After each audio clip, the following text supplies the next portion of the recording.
واقعہ سلطان صلاح الدین ایوبی قسط نمبر 283 اپنا اسلامک اسٹوڈیو۔ ناظرین، عمر درویش ابھی خیمے میں تھا۔ باہر دو مشعلیں جل رہی تھی جن کے ڈنڈے زمین میں گڑے ہوئے تھے۔ لوگ خدا کے ایلچی کو دیکھنے کے لیے بے چین ہو رہے تھے۔ خیمے کے پردے کو جنبش ہوئی، عاشی سامنے آئی۔ اس کا لباس سیاہ تھا، یہ ایک فراق سا تھا جو کندھوں سے پاؤں تک تھا۔ ناظرین، اس پر ابرق کے ذرے چپکے ہوئے تھے جو مشعلوں کی روشنی میں ستاروں کی طرح ٹمٹماتے اور چمکتے تھے۔ ناظرین، عاشی کے سر پر ریشم کا باریک رومال تھا۔ اس کے بال اسی ریشم جیسے تھے جو شانوں پر اس انداز سے پڑے ہوئے تھے جن کو عریاں شانوں کی سفیدی ان میں ستاروں کی طرح نظر آتی تھی۔ وہ خوبصورت تو تھی ہی، اس کا بناؤ سنگار اور سج دھج ایسی تھی جس میں طلسماتی سا تاثر تھا اور جو حیوانی جذبے کو اکساتی تھی۔ ناظرین، پہاڑیوں اور جنگلوں میں رہنے والے ان لوگوں کے لیے یہ لڑکی، اس کی چال اور اس کا لباس عجوبے سے کم نہ تھا۔ ان کی نظریں گرفتار ہو گئیں اور ان پر سحر طاری ہو گیا۔ ناظرین، عاشی کے ایک ہاتھ میں گز ڈیڑھ لمبے اور اس سے آدھے چوڑے قالین کا ایک ٹکڑا تھا جو اس نے دونوں مشعلوں کے درمیان بچھا دیا۔ اس نے دونوں بازو پھیلائے اور آسمان کی طرف دیکھا۔ خیمے کا پردہ ہٹا اور عمر درویش مستانہ چال چلتا قالین پر کھڑا ہو گیا۔ اس نے بھی عاشی کی طرح بازو دائیں بائیں پھیلائے، آسمان کی طرف دیکھا اور کچھ بڑبڑانے لگا۔ اے خدا کی برگزیدہ ہستی، جس کا احترام ہم سب پر فرض ہے، ہم تیرے حضور حاضر ہوتے ہیں۔ یہ ان تین آدمیوں میں سے ایک تھا جن کا ذکر پچھلی ویڈیو میں آ چکا ہے۔ ناظرین، اس نے کہا، تیری دن کی باتیں ہمارے دلوں میں اتر گئی ہیں، مگر ایک شک ہے، ہمیں طور کا جلوہ دکھا جس کا تو نے وعدہ کیا تھا۔ مصر فرعونوں کا ملک ہے۔ عمر درویش نے بلند آواز سے کہا، فرعون مر گئے مگر خدا نے مصر کی بادشاہی جس کو بھی دی وہ فرعون بنا۔ یہ مصر کی زمین کی، مصر کے پانی کی اور مصر کی ہوا کی تاثیر ہے۔ جو کلمہ رسول صلی اللہ علیہ وسلم پڑھتے تھے وہ بھی فرعون بنے۔ حضرت موسیٰ علیہ السلام نے فرعونوں کی خدائی کو للکارا اور نیل کے پانی کو کاٹ کر دکھایا۔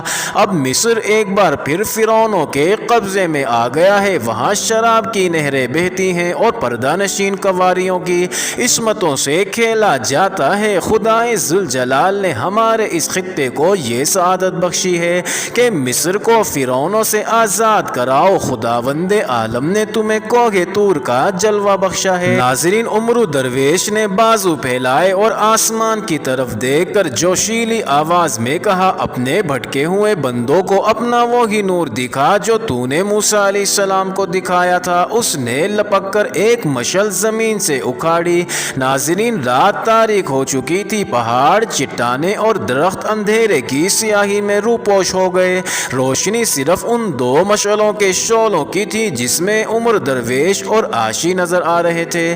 ناظرین، عمر درویش نے مشعل اوپر کی اور ایک سمت اشارہ کر کے کہا، ادھر دیکھو، ادھر ایک پہاڑی ہے، تم اس پہاڑی کو نہیں دیکھ سکتے، اس کا جلوہ دیکھو۔ اس نے مشعل اور زیادہ اوپر کر کے دائیں بائیں لہرائی۔ ناظرین، اس کے ساتھ ہی سامنے پہاڑی سے ایک شعلہ اٹھا اور ذرا سی دیر میں کم ہوتے ہوئے ختم ہو گیا۔ لوگوں کے منہ کھلے کے کھلے رہ گئے۔ حیرت زدگی نے ان کی زبانیں گنگ کر دی۔ اگر تم نے خدا کے اس جلوے کو بھی اپنے دلوں میں نہ اتارا تو یہ شعلہ جو تم نے دیکھا ہے تمہارے اس سرسبز علاقے کو ریگزار بنا دے گا۔ عمر درویش نے کہا، میں اسے روک نہیں سکوں گا، اسے تم نے دعوت دی ہے۔ عمر درویش اپنے خیمے میں چلا گیا۔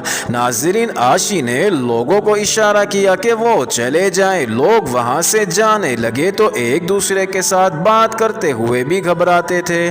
ان کے دلوں میں کوئی شک نہیں رہا تھا۔ وہ جب خیمے سے دور نکل گئے تو ایک آدمی جو ان کے ساتھ تھا دوڑ کر آگے ہوا اور سب کی طرف منہ کر کے رک گیا۔ سب نے دیکھا وہ ایک گاؤں کی مسجد کا پیش امام تھا۔ ذرا رک جاؤ، امام نے بازو پھیلا کر کہا۔ سب رک گئے تو اس نے کہا، اپنے ایمان کو قابو میں رکھو مسلمانوں، یہ جادوگری ہے جو تم دیکھ آئے ہو، یہ شعبدہ بازی ہے۔ رسول صلی اللہ علیہ وسلم کے بعد نہ کوئی پیغمبر آیا ہے نہ آئے گا۔ خدا ایسے گناہگار سرداروں کو جلوے اور نور نہیں دکھایا کرتا جو اپنے ساتھ بے حیا لڑکی لیے پھرتے ہیں، یہ لڑکی نہیں جن ہے۔ ایک آدمی نے کہا جنات انسانوں کے روپ میں نہیں آ سکتے۔ امام نے کہا جنات کسی انسان کے غلام نہیں ہو سکتے۔ مسلمانوں اپنے عقیدے کی حفاظت کرو۔ سلطان صلاح الدین ایوبی فرعون نہیں، وہ خدا کا سچا بندہ ہے، اس نے پیغمبری کا دعویٰ نہیں کیا، وہ تو اپنے آخری نبی خاتم النبیین صلی اللہ علیہ وسلم کا پکا سچا عاشق اور شیدائی اور جان باز ہے، وہ تمہارے مذہب کا پاسبان اور صلیب کا دشمن ہے۔ محترم امام، ایک آدمی نے کہا کیا آپ پانی کو آگ لگا سکتے ہیں؟ اس کی نہ سنو۔ ایک اور نے کہا یہ اپنی امامت قائم رکھنا چاہتا ہے، ہم نے جو دیکھا ہے وہ آپ دکھا دیں۔ ایک اور نے کہا پھر ہم آپ کی اطاعت قبول کر لیں گے، میرے ساتھ اس پہاڑی پر چلو جہاں سے شعلہ اٹھا تھا۔ امام نے کہا میں تمہیں دکھا دوں گا کہ یہ کیا شعبدہ ہے، اگر میں غلط ہوں تو مجھے اسی جگہ قتل کر دینا جہاں شعلہ بھڑکا تھا، ہم خدا کے کاموں میں دخل دینے کی جرت نہیں کریں گے۔ ایک آدمی نے کہا، دو تین آدمی بیک وقت بول پڑے، وہ بھی امام کے خلاف بول رہے تھے، انہوں نے لوگوں کو ایسا اشتعال دلایا کہ سب چل پڑے اور امام کو دھکے دیتے آگے چلے گئے۔ ناظرین، امام اکیلا کھڑا رہا، کچھ دیر وہاں کھڑے رہ کر امام اس پہاڑی کی طرف چل پڑا جس پر شعلہ اٹھا تھا، وہ بہت ہی تیز چلا جا رہا تھا، ایک پتھریلے ویرانے سے گزر کر چٹان کے دامن میں پہنچا تو دو آدمی اس سے کچھ پیچھے چلے جا رہے تھے، امام چٹان کے ساتھ ساتھ چلا جا رہا تھا، پیچھے جانے والے دونوں اور تیز ہو گئے، ان کے قدموں کی آہٹیں سن کر امام رک گیا۔ ناظرین، وہ دونوں اس کے قریب جا رکے، ان کے چہرے کپڑوں میں چھپے ہوئے تھے۔ امام نے ان سے پوچھا کہ وہ کون ہیں، انہوں نے کوئی جواب نہ دیا، ان میں سے ایک امام کے پیچھے چلا گیا، امام اس کی طرف مڑا تو دوسرے نے امام کی گردن کے گرد اپنا بازو لپیٹ لیا۔ ناظرین، امام نے کمر بند سے خنجر نکالا مگر اس کا خنجر والا ہاتھ ایک آدمی کے ہاتھ کے شکنجے میں آ گیا، اس کی گردن دوسرے آدمی کے بازو کے شکنجے میں تھی جو اتنا تنگ اور سخت ہو گیا تھا کہ اس کا سانس رک رہا تھا۔ اس نے آزاد ہونے کی آخری کوشش کی، وہ پوری طاقت سے اچھلا، دونوں پاؤں جوڑ کر سامنے والے کے پیٹ میں مارے، اسے پیچھے سے ایک آدمی نے جکڑ رکھا تھا، سامنے والا امام کی لاتوں سے پیچھے کو گرا اور اس کے پیچھے والا دھکا برداشت نہیں کر سکا، وہ بھی پیچھے کو گرا اور امام کی گردن پر اس کے بازو کی گرفت ڈھیلی پڑ گئی۔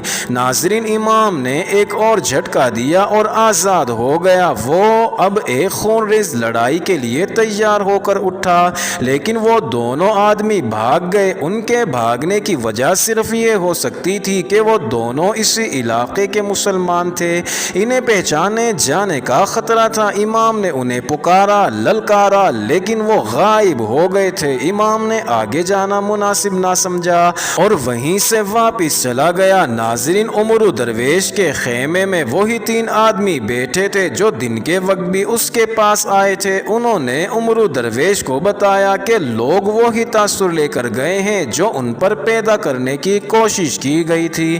انہوں نے اسے یہ بھی بتایا کہ کل رات اسے آگے ایک اور گاؤں کے قریب جانا ہے اور طور کا جلوہ ایک پہاڑی پر دکھانا ہے۔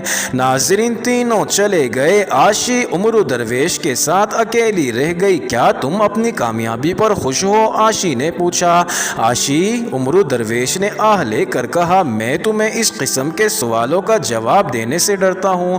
کیا تم یہ چاہتے ہو کہ میں صلیبیوں اور سوڈانیوں کے ہاتھوں میں کھلونا بنی رہوں؟ عاشی نے کہا، تم نے میرے اندر ایمان بیدار کیا ہے اور اب تم مجھ پر اعتبار نہیں کرتے، میں اعتبار تمہارے عمل پر کروں گا۔ عمرو درویش نے کہا، تمہارے الفاظ پر نہیں، مجھے بتاؤ میں کیا کروں؟ عاشی نے کہا، جو کہو گے کروں گی، ابھی یہی کرتی رہو جو کر رہی ہو۔ عمرو درویش نے کہا، وقت آنے پر تمہیں بتاؤں گا کہ کیا کرنا ہے، ہو سکتا ہے تمہیں یہ بتانے کا وقت ہی نہ ملے کہ مجھے کیا کرنا ہے۔ عاشی نے کہا، تم نے دیکھ لیا ہے کہ تمہارے ارد گرد جاسوسوں کا جال بچھا ہوا ہے، جہاں تم نے ذرا سی مشکوک حرکت کی یہ جاسوس تمہیں غائب غائب یا قتل کر دیں گے اور مجھے اپنے ساتھ لے جائیں گے۔ اگر تم مجھے پہلے ہی بتا دو کہ تمہارا ارادہ کیا ہے تو میں تمہیں بروقت خبردار کر سکوں گی۔ مجھے تو وہ بہرحال اپنے گروہ کا فرد سمجھتے ہیں۔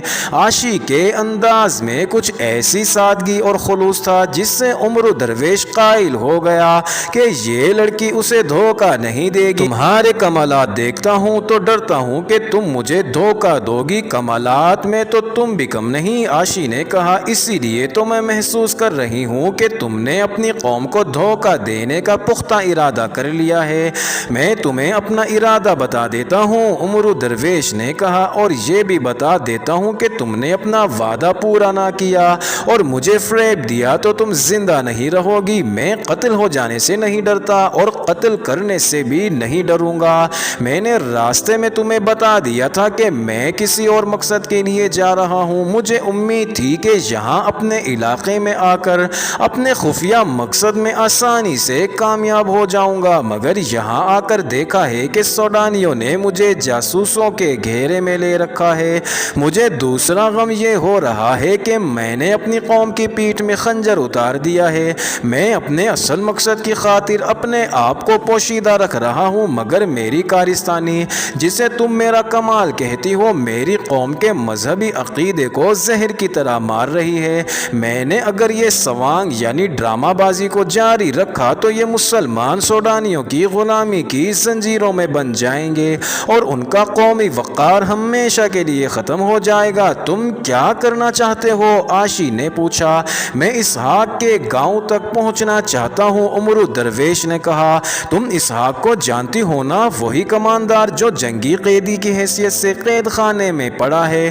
اسے اپنے رنگ میں رنگنے کے لیے تمہیں بھی ایک رات اس کے پاس بھیجا گیا تھا۔ اس شخص کو تو میں ساری عمر نہیں بھول سکوں گی۔ عاشی نے کہا اس کی بھی اتنی ہی مرید ہوں جتنی تمہاری ہوں۔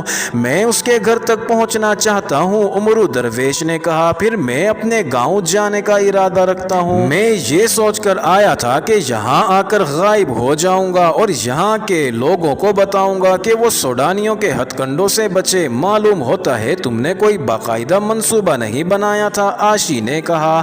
ہمیں جس کام کے لیے بھیجا جاتا ہے اس کا ہمیں بڑا واضح منصوبہ دیا جاتا ہے۔ میں قید خانے میں ظالمانہ اذیتیں سہ سہ کر نکلا ہوں، عمر درویش نے کہا۔ اتنی ہی عقل رہ گئی تھی کہ قید خانے سے نکلنے کا یہ طریقہ سوچ لیا تھا۔ یہاں آ کر حالات ایسے ہو گئے ہیں کہ اپنے مقصد کی کامیابی ناممکن نظر آتی ہے۔ اب مجھے سوچنے دو، عاشی نے کہا۔ اگر ہم خدا کی راہ میں ثابت قدم رہے تو تم اپنے مقصد میں کامیاب ہو جاؤ گے۔ کل ہم آگے جا رہے ہیں، کوئی صورت نکل آئے گی۔ ضرورت یہ ہے کہ ہمیں یہاں کے کسی عقل مند آدمی کے ساتھ ملاقات کا موقع مل جائے۔ اسی علاقے میں عمر درویش کے خیمے سے 2-2.5 میل دور مصری تاجروں کا ایک قافلہ آیا۔ ناظرین، 4 آدمی اور 6 اونٹ تھے۔ قافلے کا سردار لمبی داڑھی والا ایک بزرگ سیرت انسان تھا جس نے ایک آنکھ پر سبز رنگ کے کپڑے کا ٹکڑا لٹکا رکھا تھا جیسے اس کی یہ آنکھ خراب ہو۔